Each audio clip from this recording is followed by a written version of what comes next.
Hey, how's it going? Dave from Comic Book Investments. So today we're going to go through the market analysis of Spider-Man 252. So I did Spider-Man 300 last time, first Venom, and I figured, oh, why don't we just continue going with it? So let's do Spider-Man 252. Now this book has just been popping off. You all know that. Um, So the interesting thing about this is the timeline of how it works is Marvel Superheroes Secret Wars 8 is actually the first appearance of the black suit as a symbiote. Before it was just a black suit. And the black suit actually wasn't Marvel's idea. They did a contest for new young writers to write in and give ideas. And one of them was to turn Spider-Man's suit black. And then I think it was Jim Shooter, one of the editors over at Marvel, liked it so much that he bought the idea for $220 from the kid that wrote in, and which is about $500 in today's money, which is not a lot. But so they actually had a script going where they would call on the phone and they would have the guy write a script and the kid send in a script and then they'd have notes and stuff. But I think it just kind of fell apart. So they never actually used his script idea, but they did use the black suit idea. I think that was probably around 82, maybe 83 was when they were communicating. But then in Comics Journal 85, and Comics Journal is basically like, it was like a kind of a guide or a book that would probably come out, I think, monthly. And it just said what was going on in the comics world. They didn't have internet back then in like the 80s and 70s and stuff like that. So if you wanted to know what was going on, like what issues are coming up and just behind the scenes stuff, you'd have to get something like the Comics Journal. Now on the internet, you can just go on, Twitter or Instagram, and you can see people doing stuff behind the scenes. So in the Comics Journal, in 1983, they had a drawing of Black Suit Spider-Man saying Spider-Man's suit is going to turn black, and I believe that was October, and had a drawing and kind of like laid out a little plan for it. So then this book came out. It has a date of May of 84, but so does Marvel Team Up 141, which also features a black suited Spider-Man. And then Spectacular Spider-Man 90, which also has a black suited Spider-Man. And they're all dated with May. But just because they're dated with May doesn't mean they actually came out in May. And I've seen, obviously I wasn't around, so I have no idea. But I've seen people say that Marvel Team Up 141 and Spectacular Spider-Man 90 were a few weeks later than this one, and then I've seen other ones where they were like Marvel Team Up 141 is actually a week earlier on the release date. So it's really hard to tell exactly when, but from what I gather, most people consider this the first appearance of black suited Spider-Man. Now, an interesting thing is when they changed him to black suited, the fans got mad. And back then, you couldn't just go on Twitter and see, oh, people are mad, they don't like it. You'd have to get fan mail, and then you probably had to see like your numbers come in, like, ooh, sales are dropping. So it took a while, many, many issues, until they're like, ooh, well, we got to keep him around though, because they already had the storyline of him getting the symbiote suit in Marvel Superheroes Secret Wars 8 in the pipeline. So like, okay, we'll just keep it by then. But by then, the fans actually started to get used to and like the black suited Spider-Man. So they actually got rid of the black costume, and that's why in the later issues in the 200s, Spider-Man's back at the his normal red and blue suit. And then they're like, oh no, the fans got used to it. Now they like it. So then they had, I think, Black Cat or someone made a black suit for him that wasn't the symbiote, but just was a suit. So he went back to wearing the black, and then Then it got up to Venom in the 300s and where it was the symbiote again. But yeah, that's kind of like the story of how the black suit is for Spider-Man. And I think he went back to it in issue 500 and something. But yeah, he's kind of toyed with it back and forth. But so let's see how this book has been doing over the past, couple years and see how much it's grown and just gone crazy in value because of the movies with Venom and stuff like that. And so people like to collect all the keys that are related to that. So yeah, let's look at those. Just look at through here. You're looking at like almost $2,000 for a 9.8. It's average. It goes high as $24.50, as you can see right here, just really high. And if you go back years ago, they would average 150, maybe 200, get into the 300s average, back down to 200. And then right around here, 06, 07, maybe there's I wonder when Spider-Man 3, the one with Tobey Maguire, came out. Maybe it was around there. That's why there's a spike with the black suit. And you're looking at averaging like 400, 500, 600. Then it drops back down.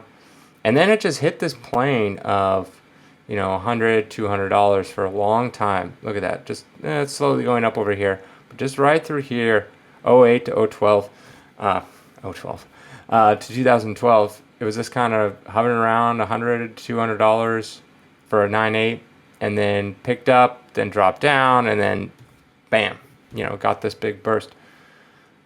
And that's pretty common that you're going to see probably across the board. Looking at a 9.4, it's going to be the same way. A little bump here, must have been some kind of movie, and then it dies down, but then it goes up. I would say for this comic, if you were going to buy for an investment, you need at least a 9.4. I mean, now you can get away with like a 9.0 because look at a 9.09 out was in like the $200 range. But if this was a few years ago, you're looking at, I call it case cost, where case cost is basically what it costs for you to case the book. So if that is usually around, you were thinking like shipping, casing, insurance, all that kind of stuff, and fees and whatnot, all that involved, it costs about $50, right? So case it, you're looking at around like $20, $30. And then you have to pay shipping there and shipping back and insurance. And then you have to throw it up on eBay, and then that costs money. So even if you got the book for free, you're into a book for almost $50 when all's said and done, somewhere around there. So that's what I call case cost. So usually you're, $50, $60, $40, that's around case cost. And it's just, it was always around there, and then big spike towards the end here. So yeah, you're basically looking, now you can pick up like 7.0s and stuff for like $100. This is the newsstand for $150. But you'll need to, for an investment purpose, I would say you try to get a 9.4. 9.0s and 9.2s are okay, but really a 9.4, 9.6, or 9.8 is what you want. But, that's just more investment purposes. If you just want the book for yourself, then yeah. So I made a little graph here, a little number sheet, and we can look through the return. All right. So you're looking at 06. That's when there's that slight bump. For a 9.0, it's case cost, basically. The next 5 years later, look, it didn't really go up at all. Kind of just stayed around $45. You're losing 10%. But then 2016, you're looking at almost 55% jump from here to there. And then you're looking at almost 400% return from 2016 to now. Now it's really huge. So overall, if you would have bought this in 06 to now, you're looking at 600% return. Would have netted you $200, $300 in return.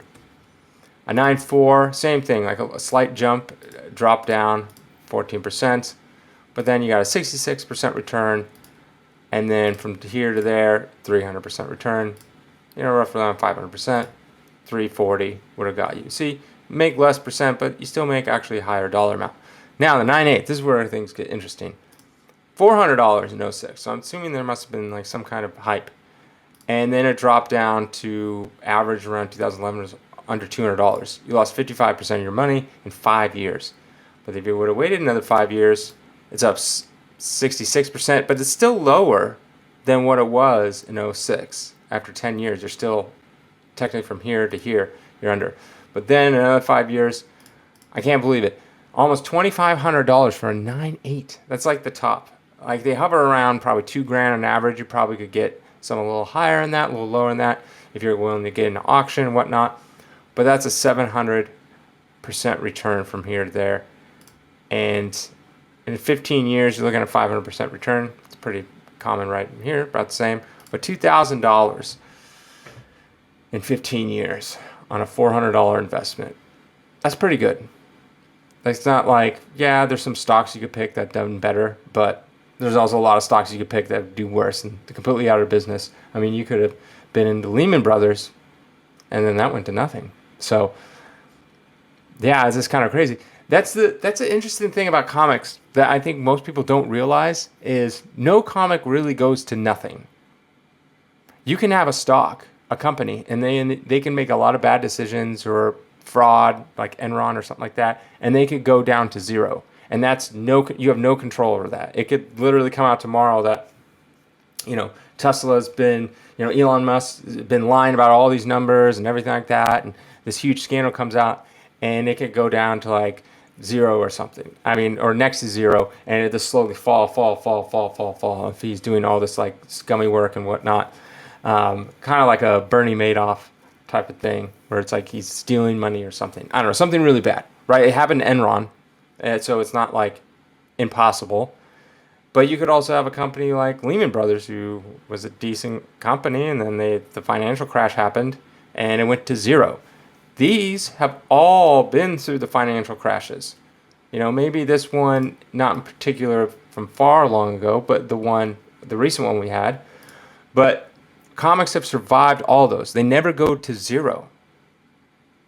They just don't. So it might go down, like you might have bought it here and it's gone down to here, or even here 10 years later. It's not as worth as much, but it's not zero. Like a stock could potentially go to zero and you be left with nothing.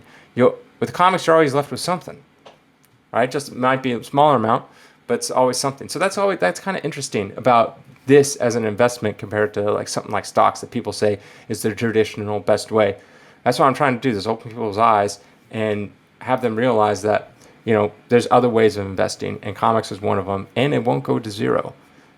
They'll go down. I'm off the top of my head, I can't think of a comic that went up really high, but then just went down to not zero, but next to zero, like down to like $10 from, even like a $200, $300 9/8 down to $10 as a 9/8. I just can't think of anything. Like you can get on the hype and you could buy it at the peak of the hype, and then it goes down to not that important anymore, but it'll never go down to zero. You might get a book that you buy for like $400 or $500 when it's at its biggest hype, but then it goes down to maybe $100, and this stays around there for a long time, and this maybe slowly goes up, incrementally through the time. But after that, yeah, it's never going to go to zero. So, all right, I hope you like this kind of stuff. If you do, think about subscribing. If you're already subscribed, thank you. And all right, have a good day.